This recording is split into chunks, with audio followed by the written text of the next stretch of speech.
Boa noite a todos, muito obrigado pela vossa presença. É com enorme satisfação que vos recebemos aqui esta noite, neste seminário, que é um evento que decorre no âmbito do primeiro Fórum Agropecuária Biológica Açores Bio 21. São entidades organizadoras a TRAI-Bio, a Bioazórica e a Federação Agrícola dos Açores, em parceria com o Governo Regional, por intermédio da Secretaria Regional da Agricultura e do Desenvolvimento Rural, e nessa medida estou aqui hoje, chamo-me Alice Ramos e sou diretora do Serviço de Desenvolvimento Agrário das Flores.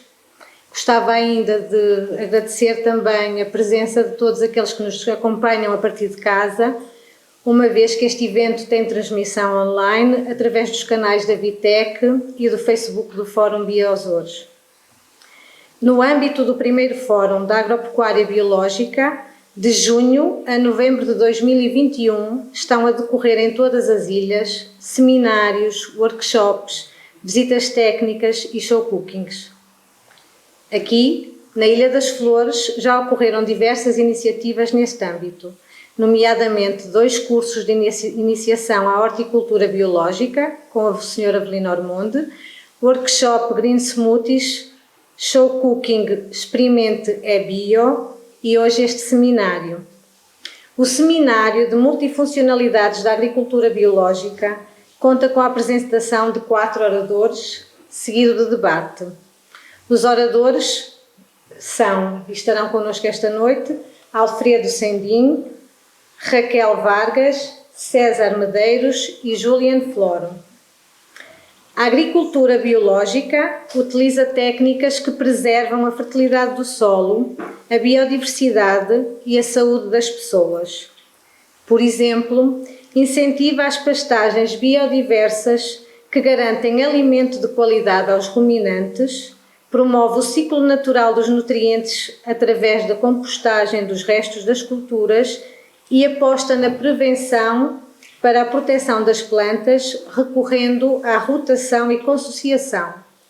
Por outro lado, evita a utilização de produtos prejudiciais ao ambiente, como sejam os produtos químicos de síntese e os organismos geneticamente modificados.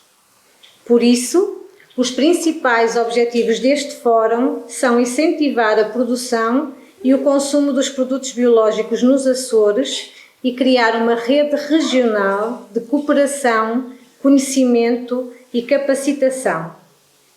Através das várias iniciativas, pretendemos juntar produtores, técnicos, investigadores e consumidores, associações e cooperativas, indústria, distribuição, comércio e serviços públicos e privados. Através da colaboração entre todos, é possível desenvolver a agricultura sustentável, ganhar valor na transformação dos produtos e incentivar a autonomia alimentar dos Açores. Quero aproveitar também esta oportunidade para agradecer todo o apoio que nos foi dado pela Câmara Municipal das Lajes, pela Associação Agrícola das Flores, que em tudo colaboraram e têm colaborado em todos os eventos que têm decorrido na Ilha das Flores. Agora vou passar a palavra ao Sr. Alfredo Sendim, que antes de vir aqui vou apresentá-lo. Portanto, Alfredo Sendim é licenciado em Engenharia Zootécnica pela Universidade de Évora, mestre em Economia Agrícola, com pós-graduação em Agricultural Business Management do Instituto Agronómico de Chania, na Grécia. É administrador de diversas empresas nacionais nas áreas da produção agro-silvopecuária, da agroindústria e da comercialização de produtos rurais no Alentejo. É dirigente associativo rural em organizações de produção, transformação, comércio, serviços e de representação setorial. Tem especial interesse em modelos de agricultura sustentável, como a agricultura biológica, e em sistemas agrícolas multifuncionais. A herdade do Freixo do Meio é um exemplo incontornável para quem queira pensar alternativas para uma agropecuária sustentável. Através da recuperação do montado, mostrou que é possível uma exploração multifuncional, integral e sustentada dos recursos sem os esgotar. É lá que Alfredo Cunhal Sendim desenvolve vários projetos que visam recuperar o modo de viver do montado alentejano em diversos componentes, inclusive na económica, empregando 35 pessoas da região e produzindo desde frutas, vegetais, cereais, a carne de porco, vaca, borrego, frango ou peru, muitas vezes transformados na própria propriedade.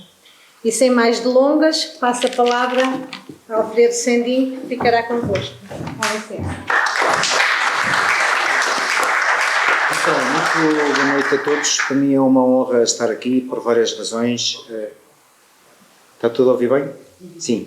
Então, e muito obrigada pelo convite e também queria enaltecer todo este movimento à volta da agricultura biológica e à volta de maneiras diferentes de nós estarmos na vida e de pensarmos que tem já alguns anos de trabalho aqui nos Açores, mas que neste momento com a Tribio e com a Tribio e com tem tido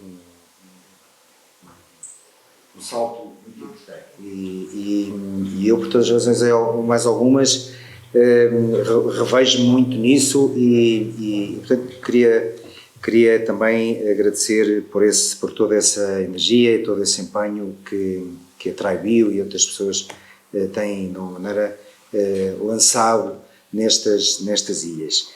Então, para mim, as ilhas são um bocado deste planeta, como são a herdade onde eu trabalho, muito mais do que qualquer coisa humana, do que uma história de um país, ou do que uma história de uma família, ou do que seja.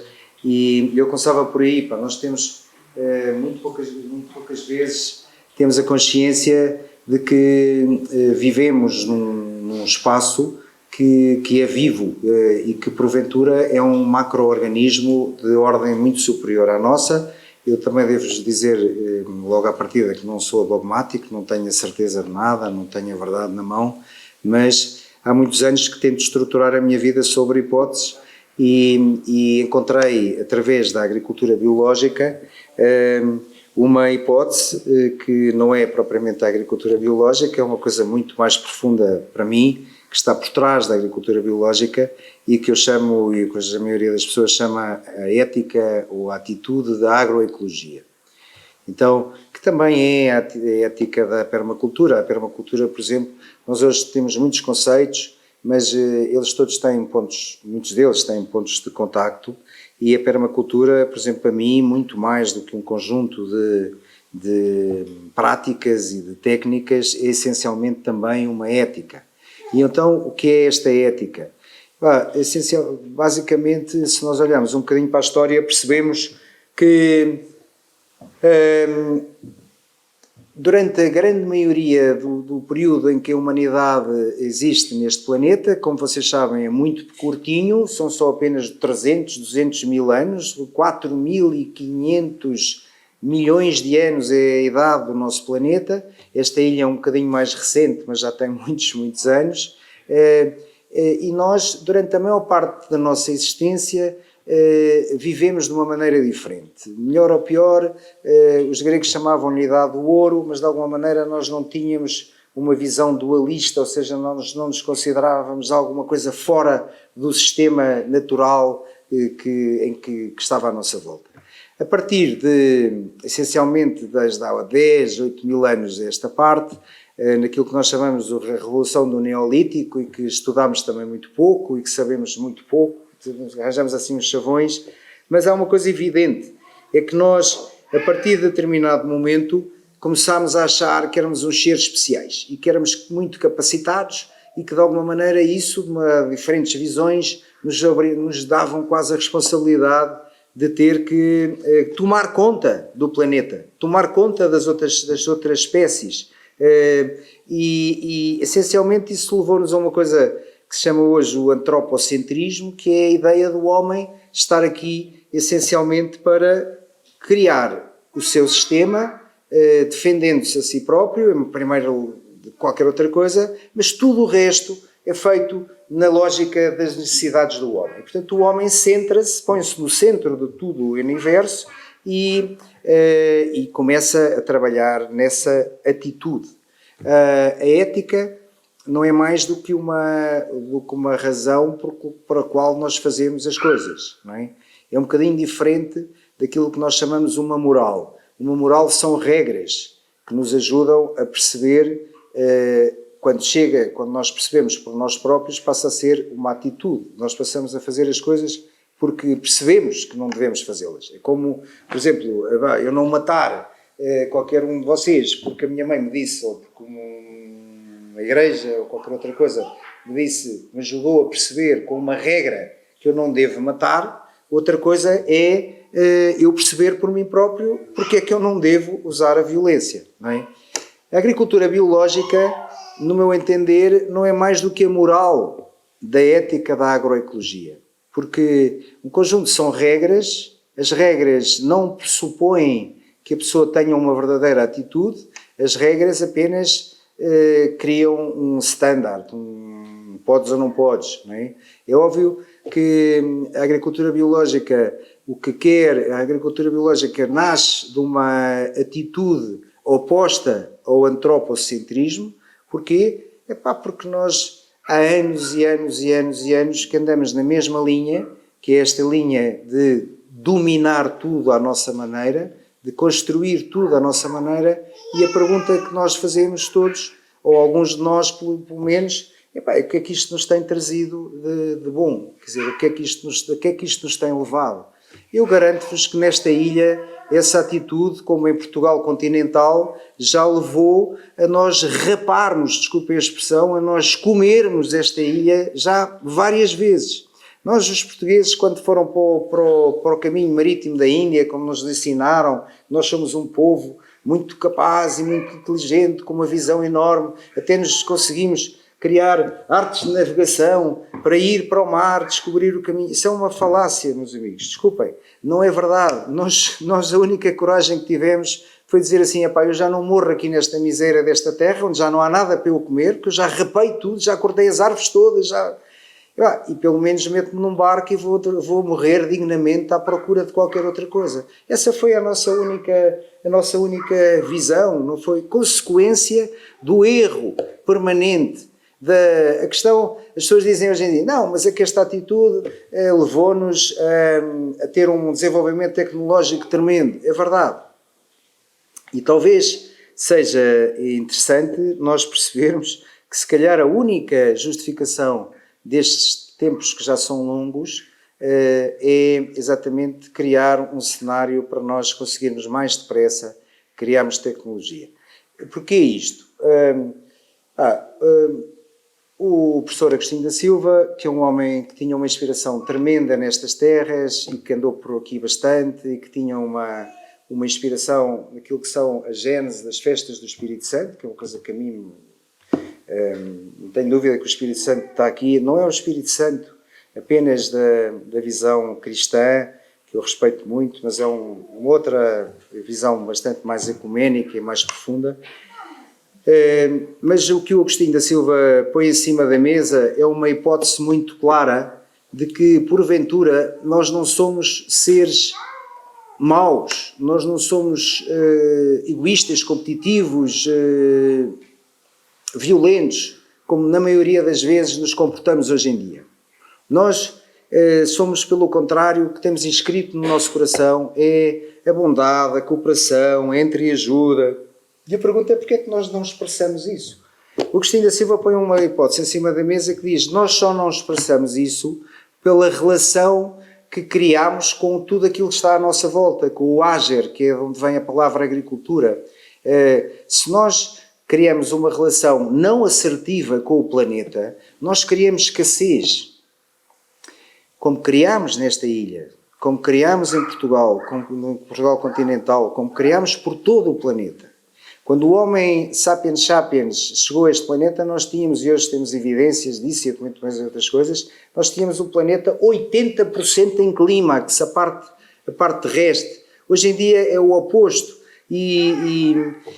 Mal ou bem, vocês podem dizer, bem, nós tentámos fazer o melhor possível. Sim, nós tentámos sempre com a nossa capacidade de resolver problemas e com essa resolução de problemas criámos outros. Agora, pragmaticamente, eu sou daquelas pessoas que acredito, por evidências, que nós temos um planeta que tem tudo de borla para milhões e milhões de pessoas. Não temos que ter medo com 8 bilhões de pessoas que somos atualmente.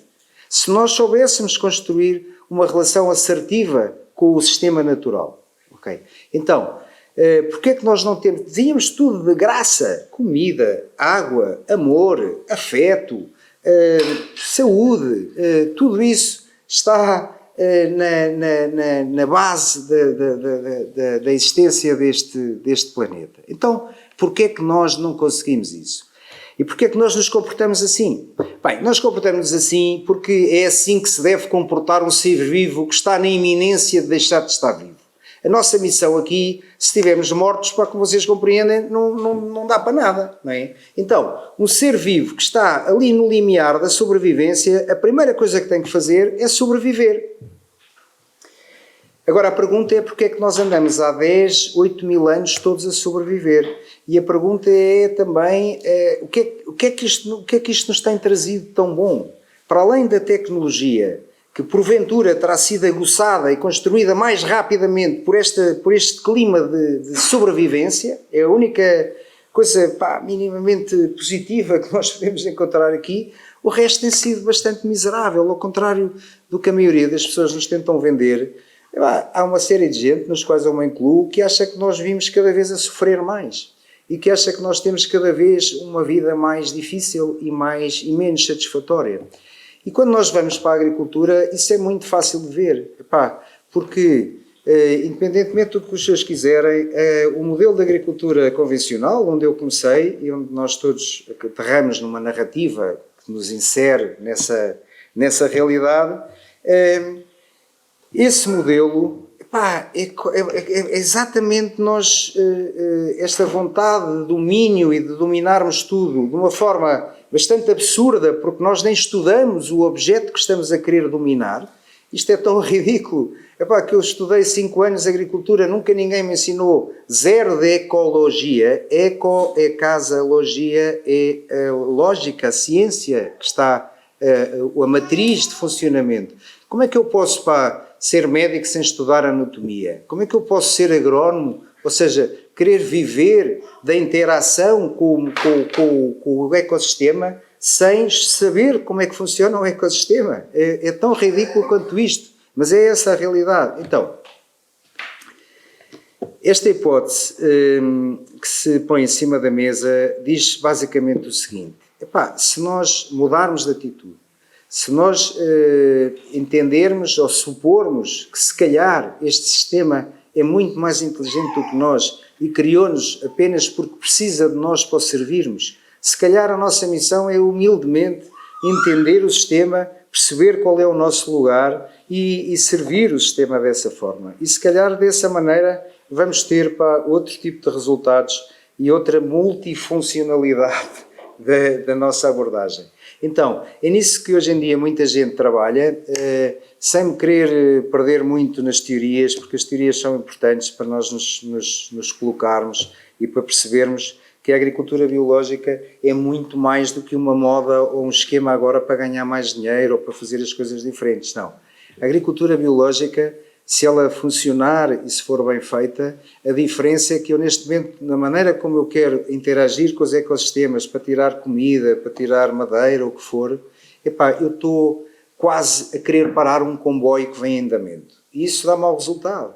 E isso torna a nossa atividade uma atividade escrava, sem resultados, completamente absurda, de tal maneira que os agricultores hoje, na sua maioria, já não bebem água das quintas de onde produzem, já não comem aquilo que produzem. Como é que é possível nós termos chegado a um esquema destes, em que eu, como agricultor, já não penso em alimentar primeiro a minha família? O que penso é fazer dinheiro à custa de uma coisa que nós todos estamos a perceber que dependemos todos. Isto faz algum sentido? Faz algum sentido nós...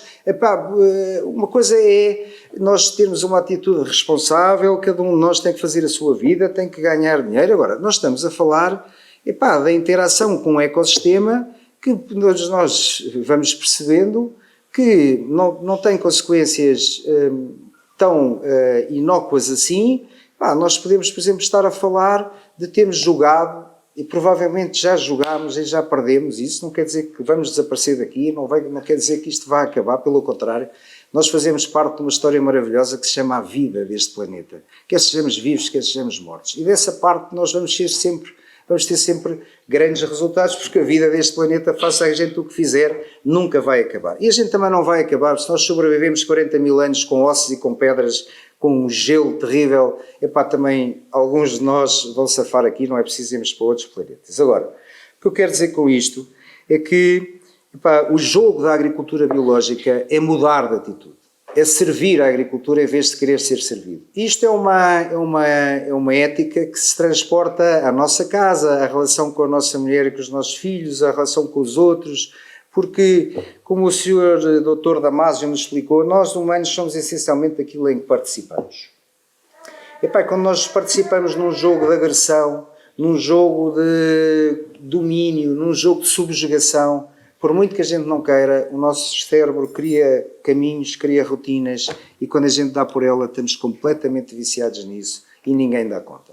Então, aquilo que eu queria nesta primeira parte chamar a atenção é, porque é que nós não paramos e não temos verdadeiramente um espírito crítico de olhar para a coisa e perceber, mas como é que nós podemos meter na cabeça das pessoas que a agricultura ou que a interação com os ecossistemas é uma maneira de enriquecer o mais depressa possível? Nós não percebemos que se essa pessoa enriquecer e se não souber o que está a fazer, vai pôr em risco o futuro de toda a gente. Eu, como proprietário, as coisas, e passando para o exemplo, para o Freixo do Meio, as coisas, o Freixo do Meio, como em todas as coisas na vida, tem um conjunto de prioridades. A primeira prioridade é obviamente ter um mínimo de equilíbrio com o sistema natural e com o sistema humano. Em 30 anos já conseguimos isso, damos trabalho a 30 pessoas, as herdades ali à volta dão trabalho a 2 com a mesma área. Temos uma relação com o sistema natural que eu não sei se é boa, se é má, mas pelo menos aquilo que, numa terra de cegos, como se costuma dizer, aquilo mais ou menos não está mal. Então, a partir dessa prioridade cumprida, a primeira e a única coisa que nós temos que fazer no nosso entender é fazer experiências. Fazer experiências para quê? As experiências porque nenhum de nós acha que esteja numa condição minimamente satisfatória. Então, temos a obrigação de ir melhorando. E fazemos experiências a termos técnicos. Nós nunca inventámos nada, eu nunca tive uma ideia original na minha cabeça, até acho que nós somos mais radares de ideias do que propriamente geradores de ideias. Agora, temos noção da nossa realidade, sonhamos e tentamos encontrar coisas que nos transportem para o sonho. E isso é preciso experienciar. E não são só experiências a nível técnico, são experiências essencialmente a nível social. A grande experiência que nós estamos a fazer são experiências no caminho, e vocês não se assustem, porque, enfim, isto também tem expressão aqui, mas a grande experiência que nós estamos a fazer é no sentido de coletivizar a responsabilidade sobre o exercício, sobre a relação que nós temos com os ecossistemas. Não é razoável para mim, como proprietário, neste momento, com tudo aquilo que eu sei, com todos os desafios que nós temos, eu tomar decisões sozinhas por um bocado deste planeta. E o primeiro condenado sou eu, porque eu não tenho a certeza daquilo que devo fazer, mas tenho a certeza que as consequências dos meus atos vão cair sobre todos vocês. E sobre uma data de outros seres que nem sequer são humanos e que têm que ser preservados por uma série de razões. Então, porquê é que eu vou fazer isso? Eu não preciso disso para nada. Mas eu preciso de algum bocado de terra para viver. Nem eu, nem nenhum de nós, desde que saiba fazer coisas úteis e desde que aprenda a fazer coisas, não é? Então, quem é que toma a responsabilidade comigo? Eu não vou tomar mais sozinho. É um dilema, porque eu também não posso, eu aceitei uma narrativa que nunca concordei com ela, mas também não me quero desfazer dela de uma forma irresponsável, digamos assim. Então, o que é que nós fazemos para ir nesse sentido? Uma das coisas que nós fazemos e que eu acho que pode ser interessante enquanto exemplo, e com isto também vou terminando, é o facto de termos nos transformado numa cooperativa multissetorial e uma cooperativa integral. Já vou explicar o que isso é. Portanto, há muitos anos que eu nunca não tenho nada contra os empresários, acho que nós temos o direito de organizar a nossa vida em função da nossa diferença também, nós somos todos diferentes. Há pessoas que gostam mesmo de desenvolver a sua coisa mais em conjunto, mais sozinhos. Acho que isso tem todo lugar. Agora, eu pessoalmente nunca me revi como empresário e hoje em dia, ao contrário do que disseste, não sou administrador de nenhuma empresa, sou membro de uma cooperativa, que é uma cooperativa formada por todas as pessoas que usam aquela herdade. Quem é que usa aquela herdade? Vamos imaginar esta ilha. Usam para muitas pessoas muito diferentes. Eu uso porque vivo lá há 30 anos. 30 pessoas usam porque vivem lá e trabalham lá. Mas os moradores da aldeia que nós temos ao lado também usam para fazer desporto, para caçar, para comer. Nós temos 160 famílias neste momento comprometidas connosco em Lisboa, que comem regularmente ali, já vos vou explicar como. Então, há muitos tipos de usuários. E no planeta, e nesta ilha é a mesma coisa. Há muita gente a usar esta ilha. Não só as pessoas que estão cá. Eu ontem vim usufruir de uma luz como eu nunca vi, de uma paisagem que eu só encontro próxima em São Jorge, na Costa Norte. Isto é uma pérola deste planeta. Basta a gente dar uma volta ao mundo hoje em dia com o grau de destruição que há. Nós estamos aqui num sítio super privilegiado, embora tenha as suas dificuldades, como todos nós sabemos. Então, o que eu quero dizer é que a grande dificuldade é nós compatibilizarmos estes interesses muito diferentes. Porque o interesse de quem come é muito diferente do interesse de quem vive e é diferente do interesse de quem trabalha. Não sei se me faço entender. E nós, desde que saltámos para esta atitude antropocentrada há 8 mil anos, 10 mil anos, no meu entender, criámos dois problemas que não resolvemos ainda. O primeiro é, sem ordem de preferência, o primeiro é como é que nós nos entendemos, como é que nós cooperamos uns com os outros, em escala grande, na ilha, no país. É uma dificuldade, porque, por várias razões, uma delas é que nós tentamos ter sempre a tendência de ver aquilo que nos separa e não aquilo que nos une. E nesta ilha é muito fácil vocês unirem-se todos, independentemente de todas as outras visões, numa coisa. Isto tem que ser preservado, e não é de qualquer maneira, porque senão não vai haver futuro, não só por causa dos Lourenços, mas por todo um conjunto de outras coisas. E, portanto, se vocês fizerem um pacto entre vocês, no sentido de tentar regenerar o ecossistema, que é o suporte da vida de tudo isto, eu acho que aí vão se entender todos. Então, mas o primeiro grande problema, ou a grande questão que nós temos por resolver, desde então, é como é que nós nos entendemos, sem os exercícios do poder e sem a violência, que já vimos todos onde é que nos leva. A segunda questão grande é como é que nós nos interagimos com o que está à nossa volta, com o sistema natural. Também não sabemos.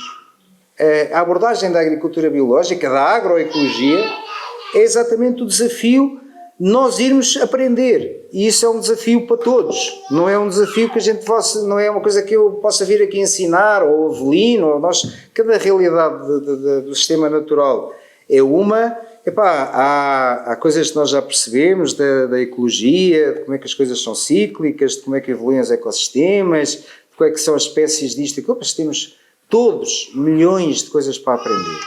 Não é uma coisa muito bonita, porque é um desafio, e para quem gosta de não ser um cadáver adiado, ou seja, de ir desenvolvendo e de ir aprendendo umas coisas, é um exercício, pelo menos é um caminho a trilhar novo. Então, o que é o CSA? O CSA é uma revolução, no meu ponto de vista, silenciosa em todo o planeta. Ele tem vários nomes, é um conceito que aparece no Japão e que nós, no Freixo do Meio, provavelmente permitiu-nos não só estar vivos até agora, economicamente, como olhar para o futuro com esperança e com... Eu acho que é um modelo que pelo menos ele não tem que ser feito exatamente da mesma maneira como o conceito original, mas eu acho que é muito inspirador. E por isso vou gastar os últimos minutos, que já vão longos provavelmente, a falar-vos um bocadinho do CSA e do que é o CSA no Freixo do Meio. O CSA em Portugal tem outro nome, que é a AMAP, que é a designação francesa.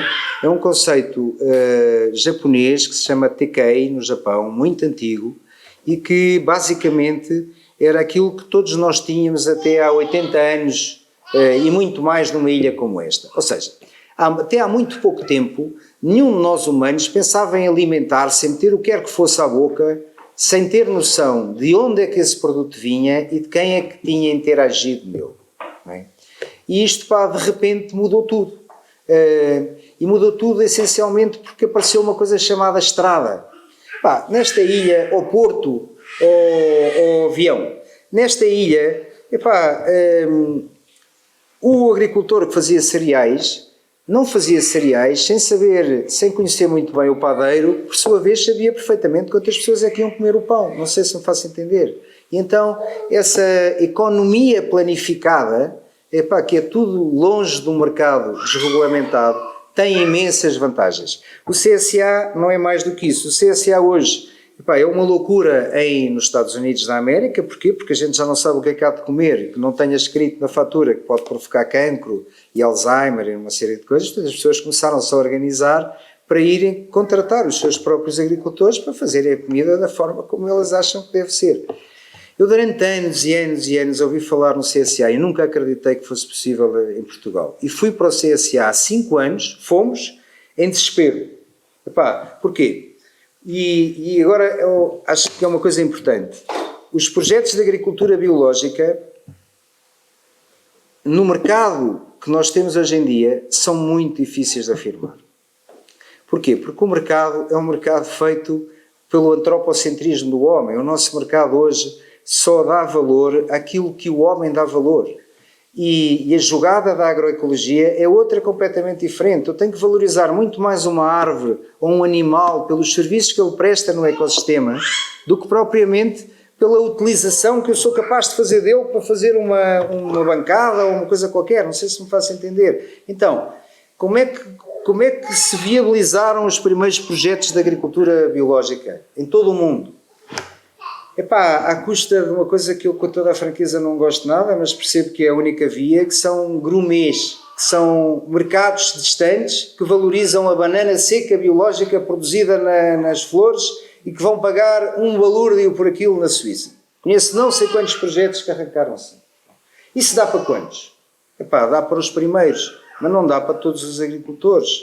Então, o que é que os outros agricultores vão fazer? Epá, eu não sei porque, eu digo eu, mas não sou eu, são 30 pessoas, há muitos anos, nós arrepiámos essa ideia, quer dizer, eu num planeta em que há 1 bilhão de pessoas a morrer à fome, vou tratar a comida como um presente, eu até posso acreditar circunstancialmente que isso faz sentido, mas nós nunca fomos por aí. Nós tínhamos comida para as pessoas dali, não queríamos, nunca exportámos 1 quilo de comida, para fora do nosso negámos sempre. Pá, como é que nós vamos sobreviver? É possível se vocês saírem do mercado. Se vocês, por exemplo, se um agricultor como os que nós visitámos hoje, o Pedro, eu não digo que a gente possa sair totalmente do mercado, mas há uma coisa que eu acho que é básica para nós podermos desenvolver a nossa atividade, que é termos um mínimo de segurança e um mínimo de dignidade. Nós não podemos ir para a mesma cartilha, não podemos ir para o mesmo esquema de aceitar a escravidão para hoje um tipo de ser agricultor convencional. A todos os níveis. Não é só a escravidão de ordenhar as vacas 2 vezes por dia, é a escravidão de correr o risco todo, quem não quer correr, de 2 setores completamente concentrados que estão a jusante e a montante de nós, não faz sentido nenhum. Então, o CSA é uma maneira de sobreviver. Porquê? Porque se eu disser assim, quem é que está nesta ilha que acredita que é possível ter aqui um futuro melhor? Quem é que quer pactuar com isto? Ok? Então, há ótimo, já chega. Então, esse consumidor, vai se juntar com o produtor e vai fazer uma aliança com ele. Em vez de estarem os dois em cada lado da barricada, vão juntar esforços e vão dizer assim, olha, eu vou produzir hortícolas para mim, para a minha casa e para ti. eu preciso de apenas a certeza que aquilo que eu vou pôr na terra, até para não se estragar, até por uma questão de desperdício alimentar, que hoje é um absurdo, 30% de toda a cadeia alimentar do Ocidente, não se vai estragar. Eu só preciso, de saber que tu vais consumir isto, e, vamos ter que combinar os dois o valor mais justo possível. Eu não quero ganhar muito, eu quero ganhar o necessário para ter uma vida digna, para não ter uma vida muito pior do que qualquer outro interveniente na sociedade. Tenho que ter a possibilidade de pagar a minha estufa, de correr algum risco.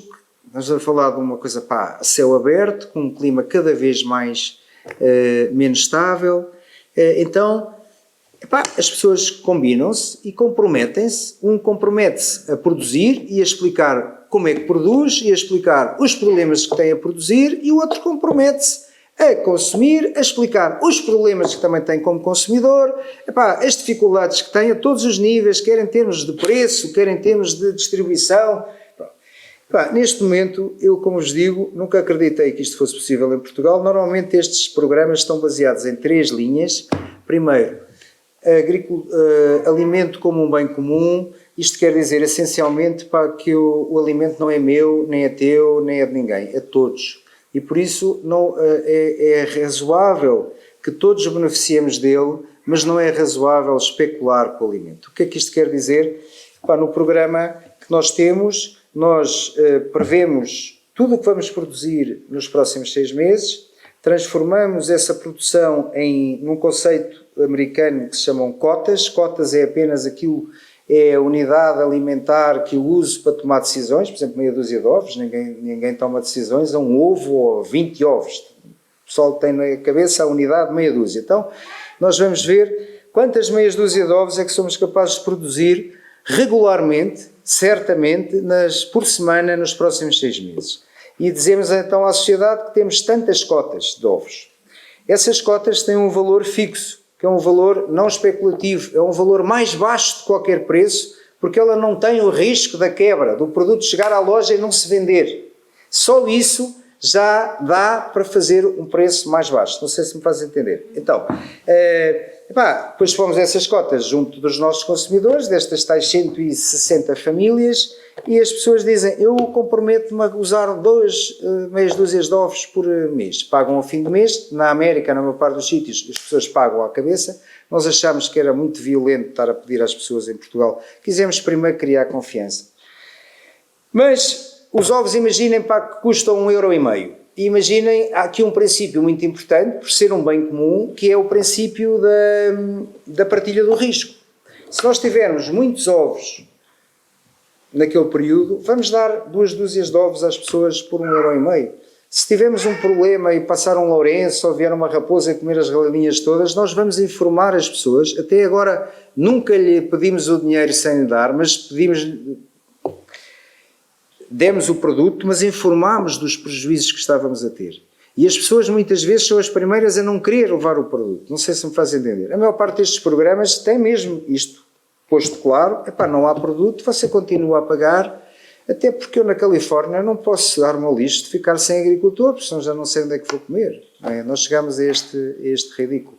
Então, é um princípio muito interessante, que tem também uma pauta de transparência total, ou seja, nós contamos tudo neste momento. E para terminar, desculpem, há uma coisa evidente: nós homens, desde o Neolítico, nos vimos afastando do sistema natural. Então agora, com a revolução analógica, é uma loucura. Se nós somos verdadeiramente natureza, e se a nossa essência ser apenas um elemento do sistema natural e nada de muito especial, é evidente que na medida que nos vamos afastando, vamos perdendo-nos. Vamos afastando da nossa essência.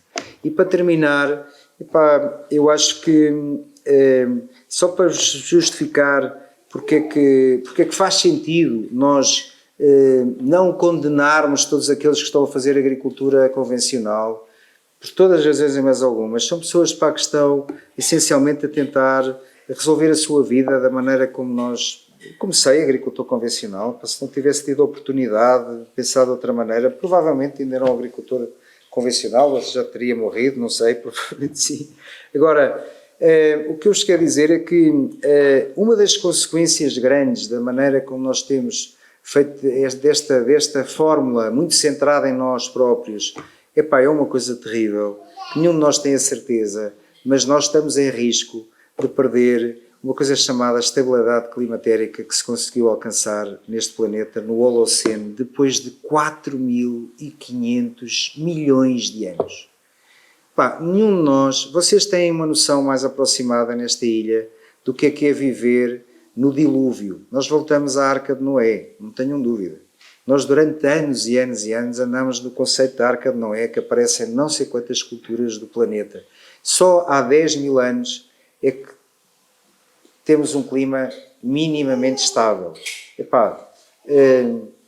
Basta dizer-vos isto, que há grandes evidências de não haver outra fonte, senão a forma como nós fazemos agricultura, mais responsável por esta possibilidade deste facto, para isso ser razão mais do que suficiente, pelo menos para nós pormos a hipótese de outra maneira, tentarmos trabalhar de outra maneira. Muito obrigado por me terem ouvido, desculpem lá este tempo todo.